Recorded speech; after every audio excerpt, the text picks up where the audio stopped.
नमस्कार. तुम्ही पाहतात दैनिक राज्य लोकतंत्र.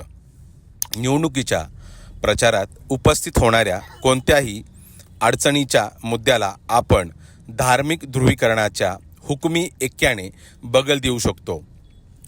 आपली हिंदुत्वाची पेटी मजबूत आहे. आपण कोणत्याही परिस्थितीत हिंदुत्व मुद्द्यावर लढू शकतो ही भाजपाची निवडणुकीत रणनीती राहिली आहे. या जातीय राजकारण आणि हिंदुत्व मुद्द्यावर भाजपाने देशाच्या कारभाराच्या चाव्या मिळवल्या. निवडणूक लढत असताना भाजपाने हिंदुत्वाचा सोबत कधी विकासाची तर कधी राष्ट्रवादाची जोड दिली आहे. यामुळे भाजपला 2014 आणि 2019 या निवडणुकीत बहुमत मिळवता आलं. सामान्य जनतेची भाजपला दोन्ही निवडणुकीत भरभरून मतं केली. पण 2024 साली हे चित्र बदललं. भाजपाने गेल्या 10 वर्षात केलेले जातीय राजकारण, विकासाच्या नावावर सामान्य जनतेची लूट या सर्व गोष्टी वाढत गेल्यामुळे यंदाच्या निवडणुकीत भाजपाला चांगलाच फटका बसला. अबकी बार 400 पार म्हणणाऱ्या भाजपाला स्वबळावर 250 ही जागा जिंकता आल्या नाही. रहा है अबकी बार सत्तेसाठी त्यांना मित्र पक्षाची मदत घ्यावी लागली.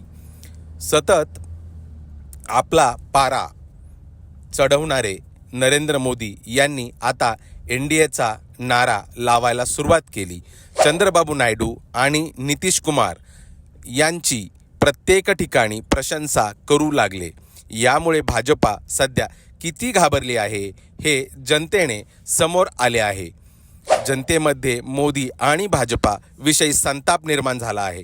राम मंदिराच्या मुद्द्यावर भाजपाला उत्तर प्रदेशमध्ये एक हाती जागा निवडून येतील अशी अपेक्षा होती. पण जनतेने अखिलेश यादव यांना साथ देत भाजपाला चांगलीच अद्दल घडवली. यावरून भारत वासियांना हिंदुत्व महत्त्वाचं आहे हे समजलं, पण त्याला अति प्रमाणात केल्यावर लोकांमध्ये संताप निर्माण होतो. दुसरीकडे महाराष्ट्रातही भाजपाला चांगला फटका बसला आहे. देवेंद्र फडणवीस यांनी केलेलं पक्ष फोडाफोडीचं राजकारण हे भाजपाच्या अंगलट आलं. त्यामुळे आता विधानसभेला भाजपला महाराष्ट्रात नेतृत्व बदलाचा विचार करत आहे. पण सध्या तरी केंद्र नेतृत्वानं अद्याप काही स्पष्ट केलं नाही. महाराष्ट्रात 45 जागा निवडून येतील असं सतत सांगणारे फडणवीस मात्र सत्तेतून बाहेर पडायचं आहे असं सांगत आहेत.